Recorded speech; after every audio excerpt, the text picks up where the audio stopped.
Hi everybody, welcome back. I'm Jen and today we're going to do a true crime video. And if you're new, welcome. If you are returning, welcome back.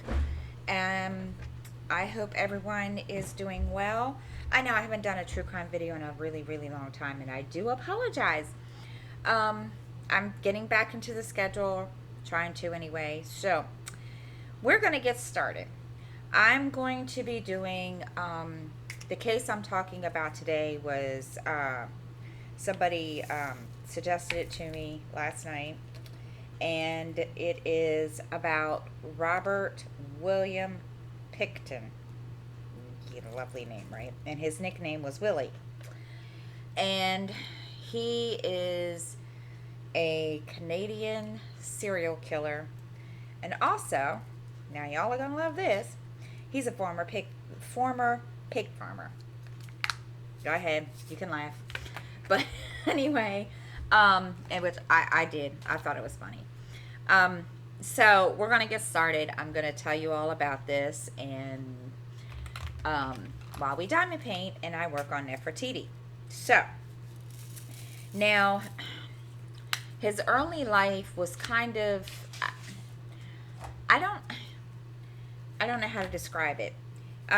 First, he was born to Leonard and Louise Pickton, and they were a family of pig farmers that lived in British Columbia. Then they lived like 17 miles or 27 kilometers east of Vancouver, and there was three children. There was an older brother, no, excuse me, younger brother, and an older sister.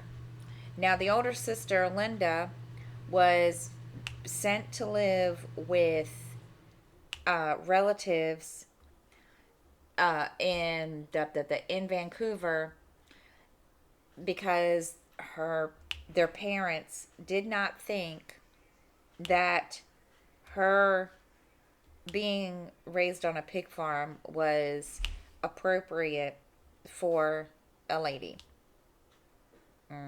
Yeah. But, didn't have any problem with the fact that, the boys were there and so forth. And, you know. So, they both started,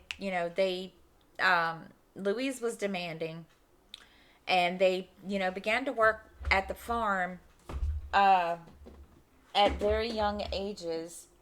And the mother, Louise, was very demanding. She basically prioritized the pigs over the boys. And what I mean is, personal hygiene was not a priority according to her. They went to school smelling of manure, and their clothes were always dirty, and they were never, given, showers, baths, or whatever, and they were labeled Stinky Piggy, both David and Robert. So, right off the bat, you can see where they treated how the boys were treated, and completely, totally different from the daughter. Even though the daughter doesn't live there anymore, they, kind of pawned her off on, other relatives and so forth. So, when I know that their father was abusive. So, the home life wasn't the greatest, which, not saying, I'm not giving an excuse, but yeah, I can understand some of, I'm not pitying him, but still. But anyway, so when he became a teenager in his early teens, he used his savings, and this is, kind of sad in a way because, it doesn't tell you anything. It doesn't, it's just kind of, messed up. He saved up all of his savings and he bought a calf, and that became his pet. And one day Robert came home from school and couldn't find it. And so he asked his mother, and his mother told him to go check the barn. And he did. And he found it slaughtered. And he, broke his heart, which, okay. Not saying, I get it. When you have a pet, yeah. So he dropped out of school in 1963 at age 14. Then he acquired a position as a butcher's apprentice, and he worked, he did that for a while. Then in 1970, he left the apprenticeship to work full time at the family farm. And his father died his father died in 1978, and then his mother died the next year.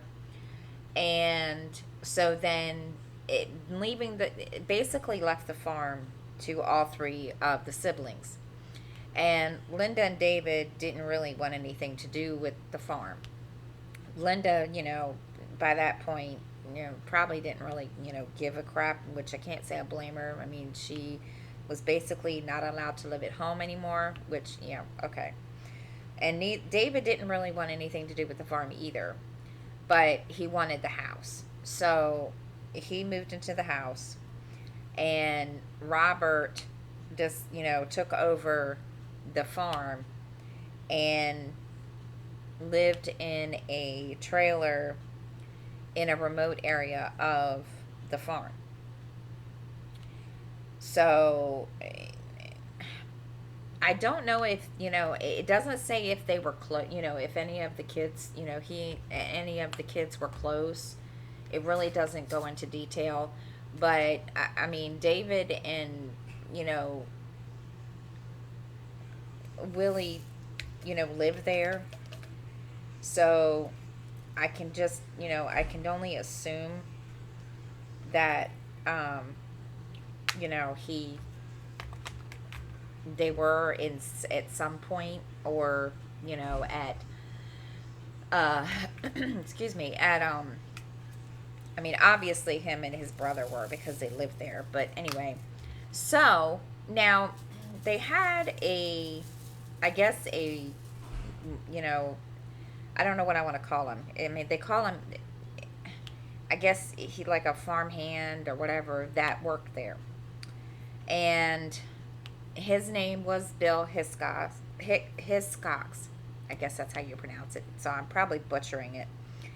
And he called the farm kind of creepy. He said it was a creepy place to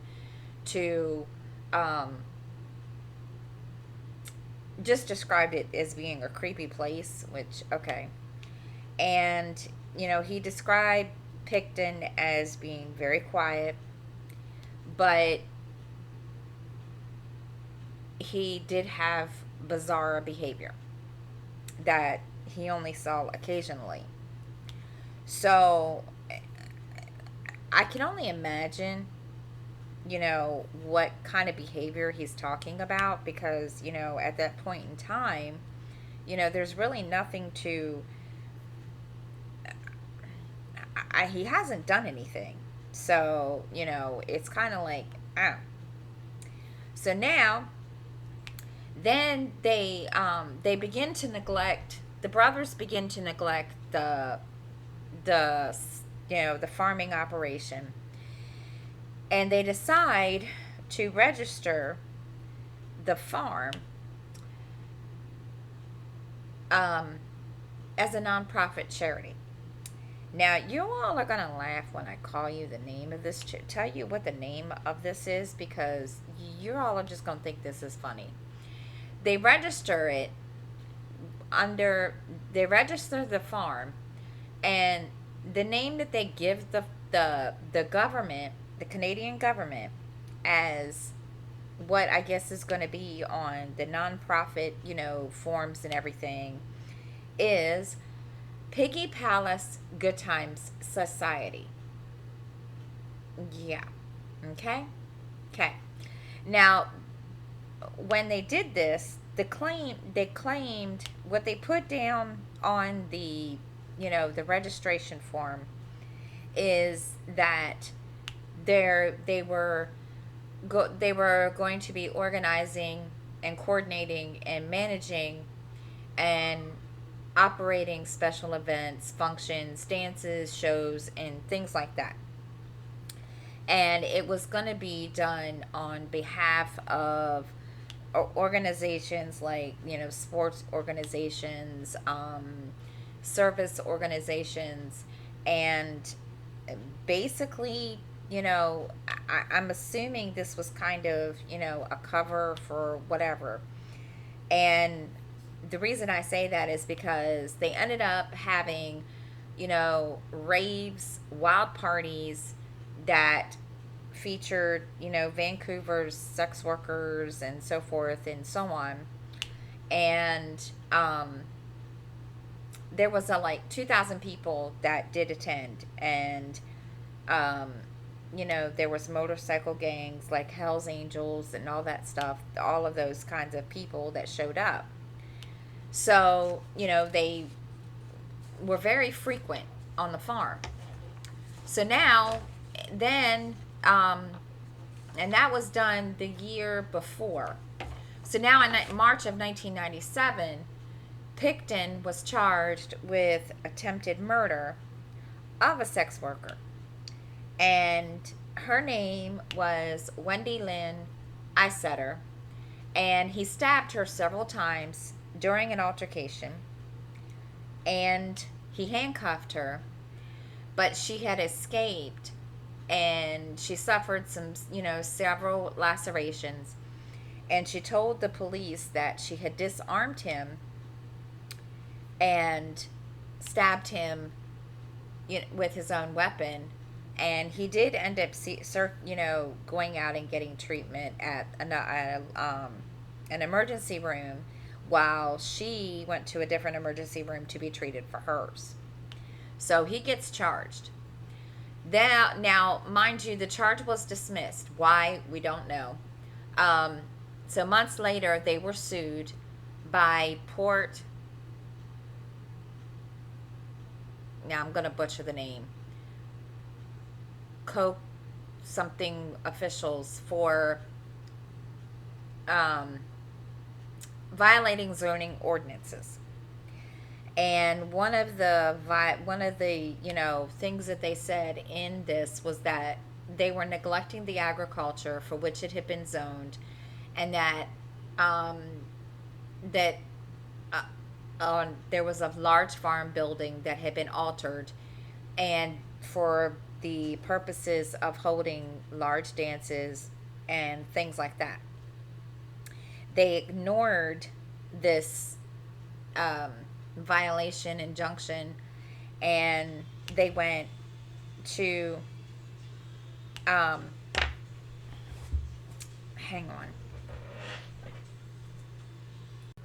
Okay, so they ignored all the legal pressure, and they held a New Year's Eve party in 1998. And then, because they did that, they were arrested, and they were faced with an injunction, and the police were authorized to basically arrest and remove anybody. So, yeah. So, okay. They were then, their nonprofit status was removed because they could not provide financial statements from the following year. So now they move on from that, and over the next 3 years, Hiscox noticed that the women that would frequently visit the farm started turning up missing. And February of 2002, the police conduct a search with a search warrant, and they go and search the property. Robert and David were arrested, and the police obtained a second warrant using what they had seen on the property to search the farm, and as part of the uh, British Columbia missing women investigation. They found personal items that belong to missing women that were found at the farm, and that immediately became sealed off. So then the following day, Pickton was charged with weapons offenses, and both of the Picktons were later released. Why? Not sure, but they were kept under surveillance. So then on February the 22nd, Robert was arrested and charged with 2 counts of first-degree murder in the deaths. Now, there's a lot of names, so bear with me. The first-degree murder of the deaths of Serena Abbotsway, Mona Wilson. Then on April 2nd, 3 more charges were added for the murders of Jacqueline McDonald, Diane Rock, and Heather Bottomley. Then a 6th charge for the murder of Andrea Josbury was laid on April the 9th. Yeah, this guy, I'm telling you. Now, it doesn't say if David participated in any of this and any of the killings. You know, I'm pretty sure he was part of the parties and all that, but it doesn't say if he did anything. And if he did, I apologize. I only go by what I'm reading. So, now, then followed after that charge on April the 9th, there's a 7th brought out for a Brenda Wolfe. Now, this is a lot of people, or a lot of women. So then on September the 20th, 4 more charges were added for the slayings of Georgina Papin, Patricia Johnson, Helen Hallmark, and Jennifer Firminger.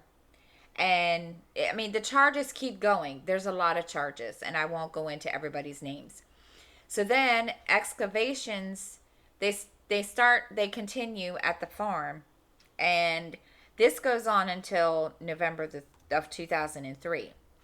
The cost of the investigation was about $70 million in Canadian money, and then as of 2015, the property is fenced off. Nobody can get into it.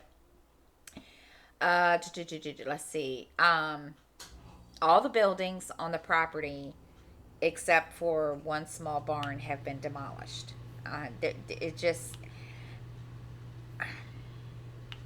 telling you, this is weird, guys. Yeah.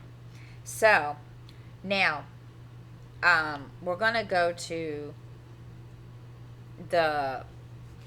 what they call the preliminary inquiry.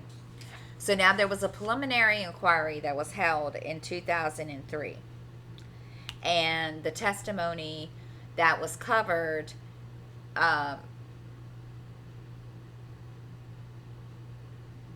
there was a ban until 2010. And at this inquiry, the fact was revealed that Pickton had been charged with attempted murder in the connection of Wendy Lynn Isetter in 1997. And she had testified that at the inquiry that after Pickton had driven her to Port Coquitlam farm, whatever the name of the farm is, and had sex with her, that he slapped a handcuff on her left hand and stabbed her in the abdomen. And she stabbed Pickton in self-defense. And of course, you know, later they were both treated at the same hospital, which that's, yeah, okay.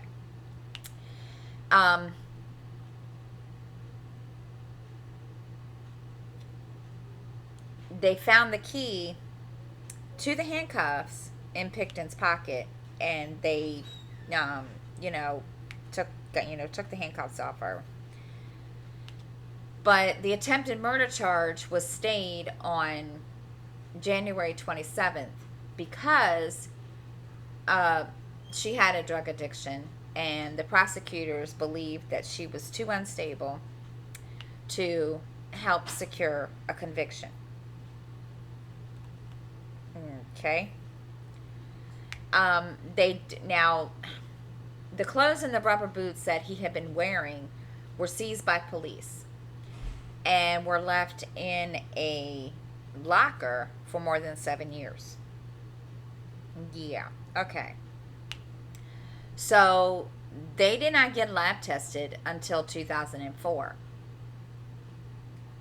And they found the DNA of two of the women, Borhaven and Ellis, and that they were on the items that were seized in 1997, but from Pickton. Yeah, I'm telling you, this case is weird, guys. So in 1998, there was a police detective constable, Lorimer Shenher. She learned of a call that was made to the police tip hotline stating that Pickton should be investigated for the women's disappearances. And it, you know, he struggled to attract sufficient police resources and attention to the case until they decided to search in 2002. And then in 1999, the Canadian police received a tip that Pickton had a freezer filled with human flesh on his farm. And they interviewed him, who denied anything to do with killing the missing women. And I'm telling you, this is a very, very bizarre, strange case. I mean, you know, I as soon as I saw this and I saw it was a serial killer and a pig farmer, yeah, I was like, okay then. So let's see. Now it comes time for the trial. Okay. Okay. Now, mind you, they've already, you know, consented. He's already consented to the search, and now it comes time for the trial. Okay. So now his trial begins on January the 30th in 2006. He pleads not guilty to the 27 charges in the Supreme Court of British Columbia. So, they begin this phase now. I don't know what it's called. Lizzie, you can correct me if, you tell me what this is. I wasn't quite sure what kind of phase this was. That it took most of the year to determine in this phase what evidence might be admitted before the jury. The reporters weren't allowed to disclose anything. So on March 2nd, one of the 27 counts was rejected for the lack of evidence. Then on August the 9th, and you bear with me because I'm trying to find the next symbol. August the 9th, Justice Williams severed the charges, splitting them into two groups, into one group of 6 counts and another group of 20. And the trial goes on. The trial proceeded with the group on the group of 6 counts. The remaining 20 could have been heard in a separate trial, but those were stayed on August 4th, 2010. Because of the publication ban, the details of the decision were not made available, but the judge explained that all 26 charges at once would put an unreasonable burden on the jury, as the trial could have lasted up to 2 years. It would also have had an increased chance for mistrial. Okay. I don't understand that, but okay, I kind of get the reasoning, but still. So, now, that being said, so now the jury trial of the first 6 counts was initially was set to start on January 8th of 2007, but was later postponed to January 22nd. And on that day, Pickton was facing first-degree murder charges in the deaths of Frey, Abasway, Papin, Joesberg, Wolf, and Wilson. Now, those were some of those names were names that I did not mention. There were like I'm telling you, there was a lot of counts here. I'm just saying. The media ban had been lifted, and for the first time, the Canadians, heard all the details of what had happened, and what was found during the investigation. Some of the things that was, that they, was found was, and like I said, this is going to be explicit and it's kind of gross. Skulls cut in half with hands and feet stuffed inside. There were remains of one victim stuffed in a garbage bag, and there were a couple other body parts that were found in his trailer. Teeth were found in his slaughterhouse, and a .22 caliber gun was found attached, and I won't even tell you what it was attached to. But anyway, in a videotape recording, he claimed to have had attached this thing, this dildo, I'm just going to tell you, a dildo, to his weapon to make a makeshift silencer. Okay, I'm sorry. I'm kind of speechless right now because, really? You're gonna do that? I mean, huh? A dildo. Seriously? I've heard it all, okay? I have heard it all. Yeah, I'm telling you, I've heard it all. So then, February the 20th, the following information, and I wrote all this down because there's a lot of information, so bear with me. The following information had been presented.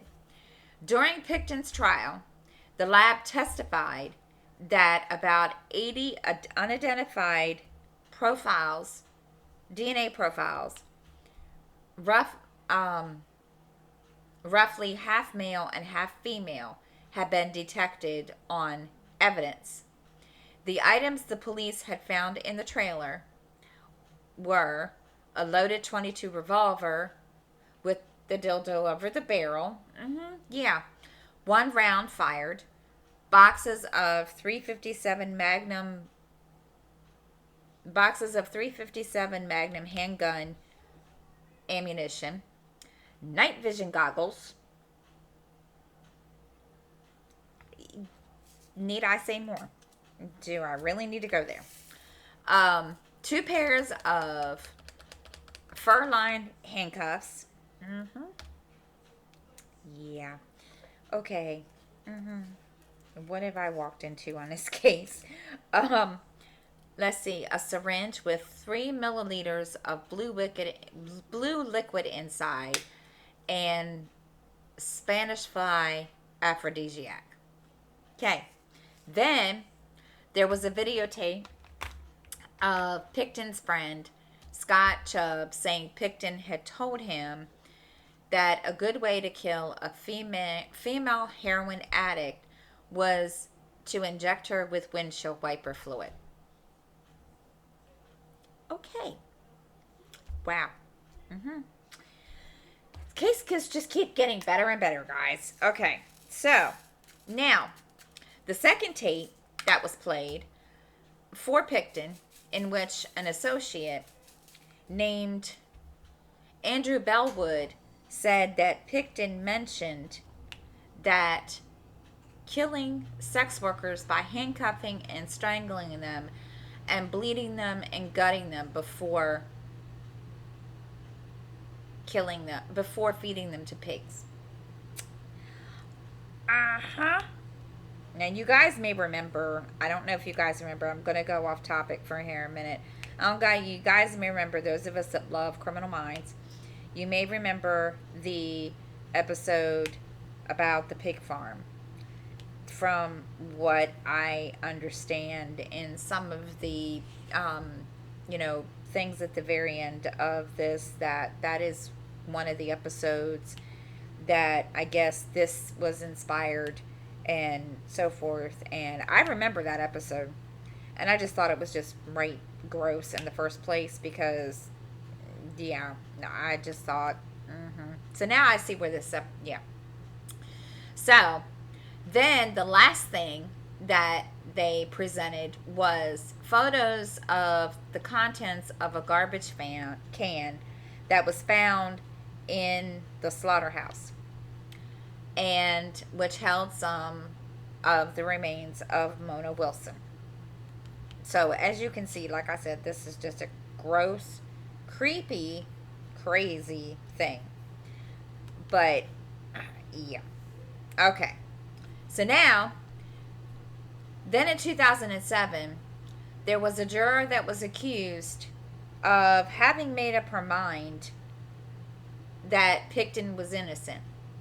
They questioned the juror and saying, "It's reported to me," and this is a quote, the judge says, "It's reported to me you said that from what you had seen, you were certain Mr. Pickton was innocent and there was no way that he could have done this, that the court system had arrested the wrong guy." Now, the juror had denied it completely. So the judge ruled that she could remain on the jury since it had not been proven that she had made the statement. So now, on December the 9th of 2007, the jury does return a verdict that Pickton is not guilty on six counts of first-degree murder, but is guilty on 6 counts of second-degree murder. And I don't know the difference. Oh, yes, I do. A second-degree murder carries a punishment of a life sentence with no possibility of parole. There you go. On December the 11th, 2007, after reading 18 victim impact statements, the judge sentenced Pickton to life with no possibility of parole for 25 years. Mr. Pickton, and this is what he said in the courtroom, that Mr. Pickton's conduct was murderous and repeatedly so. I cannot know the details, but I know this. What happened to them was senseless and despicable. So, there we go. So now, he's going to jail. There's nothing anybody can say, nothing anybody can do. So now, 2009, the British Columbia Court of Appeal has rendered judgment on 2 appeals. One brought by the prosecution and the other brought by the defense. Now, the prosecution's offense, which they call the Crown Appeal, is that on January 7th, the Attorney General of 2008, the Attorney General filed an appeal. And the Court of Appeals against Pickton's acquittals on the first-degree murder trial, on the charges. And the grounds of the appeal relate to a number of evidentiary rulings and to certain aspects of the trial judge jury instructions and the ruling to sever the 6 charges Pickton was charged on from the remaining 20. I know y'all like, what? And let's see, basically it was in there for a while. So now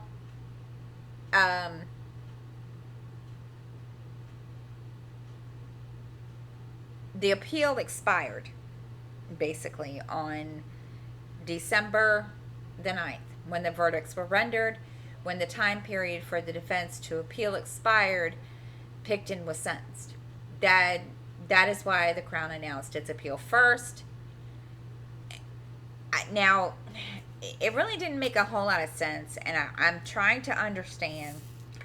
I get, in a way, why they did that, because, I don't know about anybody else that's listening to it didn't make any sense to me that they kind of split it all up, and, the other 20, counts didn't get put in with the 6 counts and so forth. That to me did not make any sense whatsoever. I didn't understand that. I was kind of like, when I read that, I was like, what? Why? But, okay.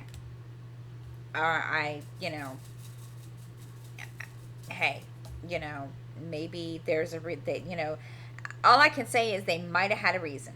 Now, again, it doesn't give a reason. The only reason is, that the judge gave was that, he didn't want, to be, cause this, a whole bunch of mess to cause the mistrial, which I can, okay. So, now, the defense, did their appeal, and, the reasons that they did their appeal was that the defense alleged that the trial judge had erred and main charge it to the jury, the response to the jurors' questions, the jury charge, and, and Pickton's statement to the police. Now, I don't know what Pickton's statements to the police were. I do know that he did confess to an undercover police officer that was, he was posing as a cellmate.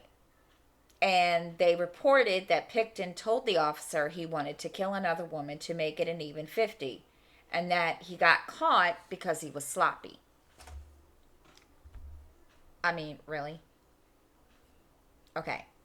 So, now, it goes all through it goes to the Supreme Court of Canada, and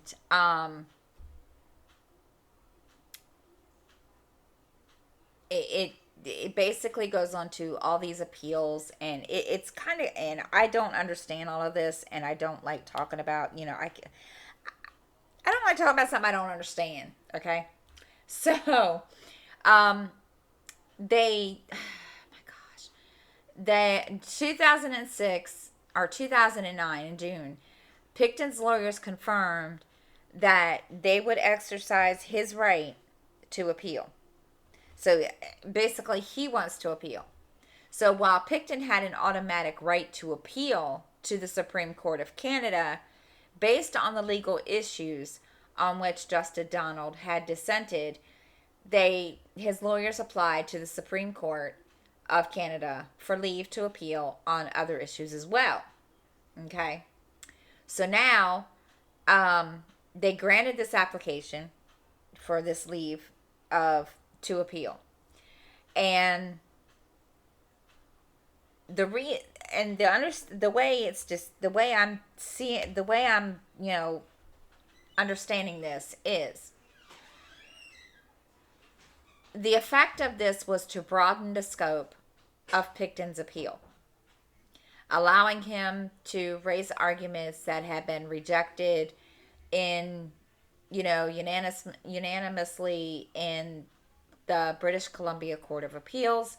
So now we go to July 30th of 2010. They render its decision dismissing Pickton's appeal and affirming his convictions.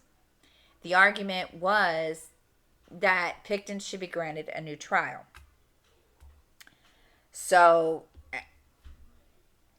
of course, that was rejected. So, again, you know, um, it was basically, said that the trial judge's response to the question posed by the jury um, did not adversely impact on the fairness of the trial.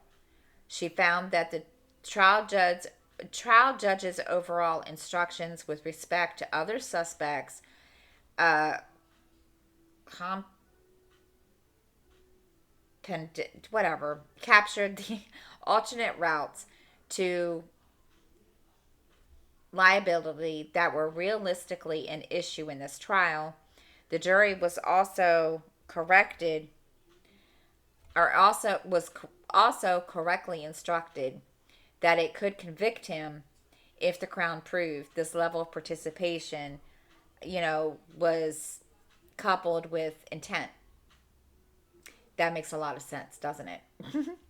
So now there's a reaction to all of this, and I have to say, I was reading this and I was like, oh my gosh. And I got to the, where all the, you know, the the court proceedings and all the appeals, and I'm like, I don't understand a word of this. And I'm gonna tell you, it is very hard to understand. There's a lot of, stuff. The Vancouver Police Department even did a exhaustive management review, and it's they, what is it? They, disclosed that for several years that it had communicated with the provincial government, and that it believed a public inquiry would be necessary for an impartial examination of why it took so long for Pickton to be arrested.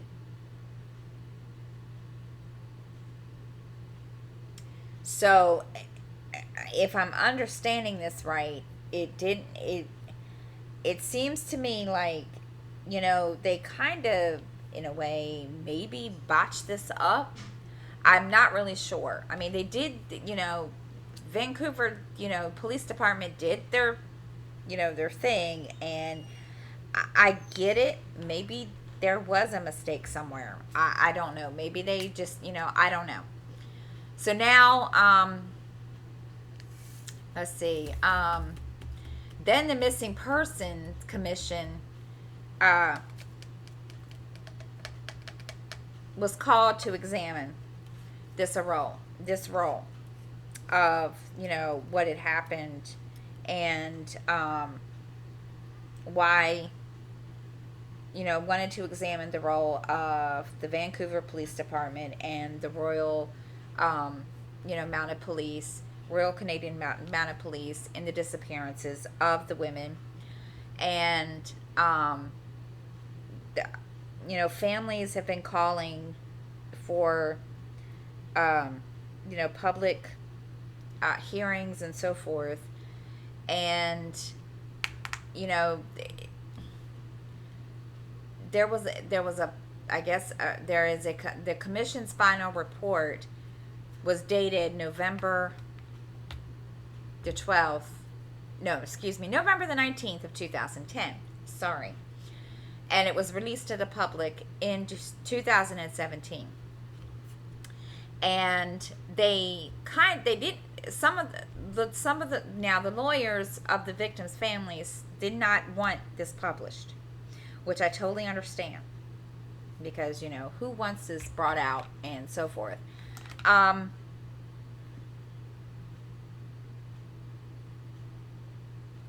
S.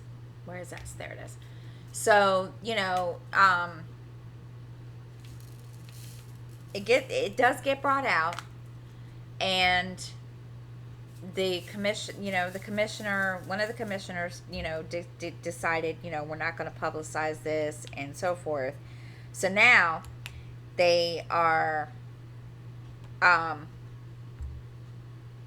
there is a hearing in August of 2010, and they decide to send him to a federal penitentiary. And where he'll be held at a provincial pretrial institution. And in 2018, he was allegedly transferred from Kent Institution to another penitentiary in Quebec. So now we're going to get to the other 20 charges. Remember, it all got divided up. They already did the 6 counts. Now they're going to talk about the 20 final charges. Now, they put a stay on those. So he's faced these other first degree murder charges, and excuse me,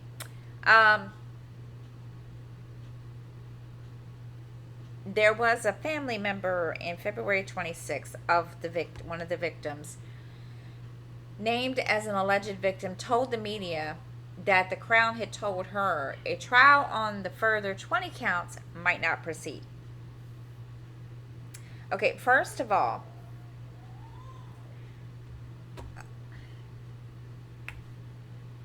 why wouldn't it? Not unless they don't have the evidence, right? See, that's my whole thinking on this. You know, I get they had evidence, but what would be the reason? So now, August the 4th of 2010, they stayed the pending murder charges. The 20 charges were formally stayed by the Crown during a hearing at New Westminster. Most of the not all of them, have been lifted, and now let me where I'm at. In August of 2010, there were a lot of various media outlets that released a transcript of conversations between the undercover operator and Pickton, and in his holding cell, and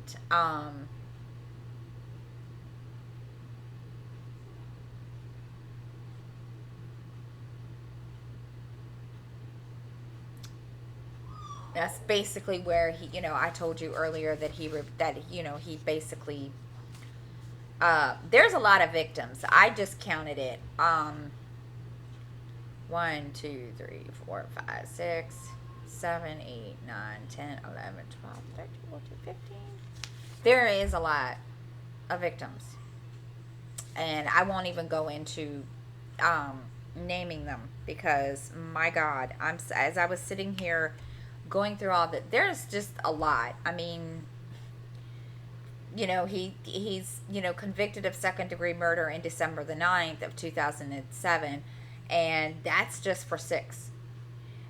The other ones that, you know, he could not be accused of because of the charges being you know, basically stayed, the other 20, and that's a lot of women.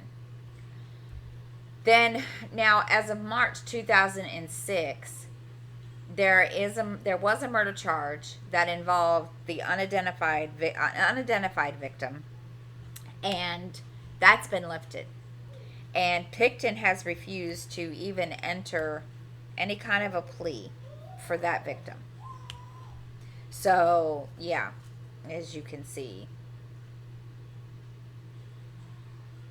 and I forgot where I'm at. Oh, so there's a lot of, and he's even implicated in other ones that have not been, he's not been charged with.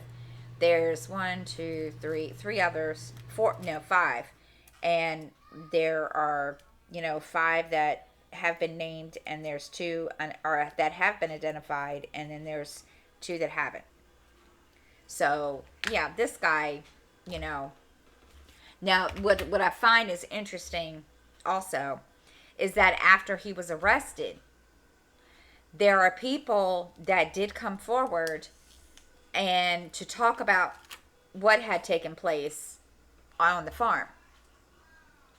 And one of the victims was Lynn Eilingson, and she claimed to have seen Pickton skinning a woman and hanging from a meat hook years earlier, and that she didn't tell anyone because she, was afraid of losing her life, which, I totally get that in a way. But, she admitted that she had blackmailed Pickton, and, so yeah, there's a lot of stuff that I was sitting here and I was just like, oh my gosh, this is crazy. I mean, this is crazy, believe me. I mean, seriously, this is some freaky stuff. Now there are even letters that I didn't know existed. And and of course, like I said, I've never heard of this trial. I've never even heard of this man. But apparently he sent some letters to, in 2006 to, and let me get this, I'm going to put these two things down. I gotta find my thingies. So now, what is this? Alright. I get to put a thingy down. Oh, I need my tweezers. Oh, yeah. Oh, there they are. So, he sends letters. He said this guy he's 27 years old. His name is Thomas Loudamy, and that lives in Fremont, California. And he said that he received 3 letters from Pickton, but they were sent back. Apparently, he wrote the letters. Now, if that makes any sense. Thomas wrote letters to Pickton under assumed name. If that makes any kind of sense at all whatsoever. Why, I don't know. And here I am just making a complete total, dum-dum here. He sends letters to him, to Pickton, under an assumed name. And now this is what I was kind of trying to understand this as to why, what the purpose of these letters were. And as I was reading, I see, that in the letters, this is interesting.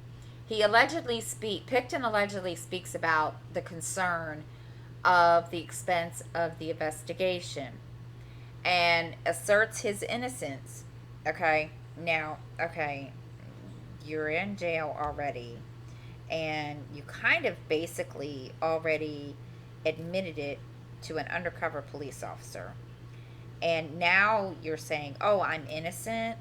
I don't get that, but okay, whatever. And he quotes and refers to the Bible, and he says, he praises the judge, and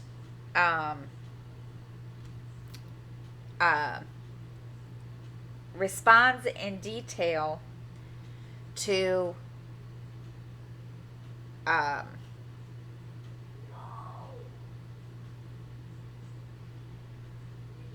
I don't understand that part. Some about it. Anyway. Um, then people find out about the letters, which I think is kind of, okay. How do you find out about the letters? That's just, crazy. And um, it was the Vancouver Sun, posted an exclusive in on Saturday, and the Sun, however, to had has already taken kind of a um, uh, they already kind of went ahead and confirmed that these letters are real, and they, that the documents are authentic. Um, excuse me. He claimed that he didn't keep copies of his letters to Pickton, and Pickton has not, given any kind of um,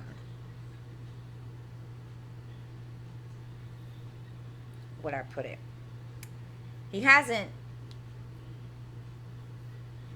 said that these are his letters that he's written. So yeah. So I mean, this guy is weird. I'm telling you. Um. So now he has which I think is, of course, this 27-year-old, lied to me. He has a history of writing to accused and convicted criminals, and you know,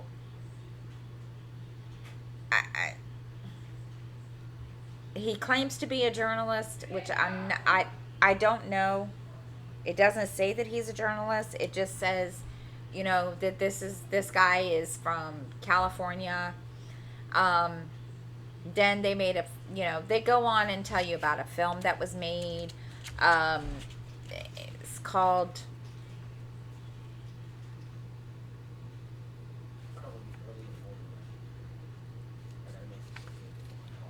Okay. Um,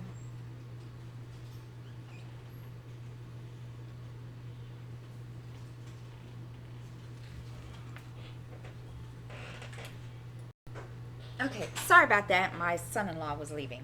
Okay. So there's even a book. Can you believe this? There is a movie. It's called Full Flood, and that was released in 2016 under the title Unclaimed, and it's also also named On the Farm. Then there's even a book, okay, that was supposedly written by Pickton, and it is called Pickton in His Own Words, and it was released for sale. And there was even because now we're not saying that it is, but there were a lot of controversy. There were petitions and actions by the government to stop him from having this published. But he was allegedly able to get his manuscript out of prison by passing it to a former cellmate, who then sent it to a retired construction worker from California, and named Michael Childress. Michael Childress then types up the manuscript and is credited as the author of the book. So yeah, there's they even had someone try to release wait a minute, I'm trying to remember the name. There was who was it? It was Provincial Solicitor General Mike Morris had an online petition on change.org that sought to remove the book from sale on Amazon. And Premier Christy Clark introduced that interest in introducing new legislation to existing laws in Alberta, Nova Scotia, Saskatchewan, and Ontario to prevent criminals from profiting on books. So, yeah. Um, they did, they did, uh, yeah.